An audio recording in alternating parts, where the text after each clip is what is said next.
السلام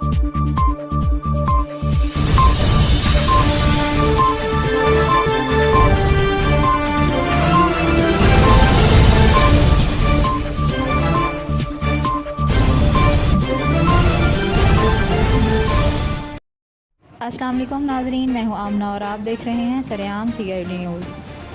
آپ کو ایک افسوسناک خبر سے آگاہ کرتے جائیں۔ رتی اور ڈھرکی کے اسٹیشن کے درمیان حادثہ پیش آیا، جہاں سے ہمیں رپورٹ کر رہے ہیں ہمارے divisional bureau chief doctor Muhammad Azam. ملت ایکسپریس کی متعدد بوگیاں پٹری سے اتر گئی۔ حادثے میں 11 افراد جاں بحق، 50 سے زائد زخمی، پولیس ذرائع۔ ٹریک سے اترنے والی بوگیوں سے سر سید ایکسپریس ٹکرا گئی، ریلوے حکام۔ حادثہ ریتی اور ڈھرکی اسٹیشن کے درمیان پیش آیا، ریلوے حکام۔ بوگیاں ڈی ریل ہونے کے باعث ملت ایکسپریس پٹری پر موجود تھی۔ کراچی آنے والی سر سید ایکسپریس ٹریک پر موجود ملت ایکسپریس سے ٹکرا گئی۔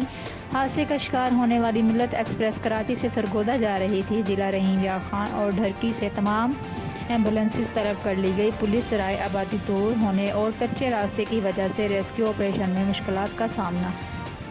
ریلیف ٹرینیں خانیوال اور روہڑی سے روانہ کر دی گئی ہیں۔ DS ریلوے سکھر حادثے میں 11 بوگیاں متاثر ہوئی ہیں۔ DS ریلوے سکھر ملت ایکسپریس کی 8 اور سر سید کی 3 بوگیاں متاثر ہوئی۔ DS railway Sukkur. دعا ہے اللہ تعالیٰ زخمیوں کو صحت دے، آمین۔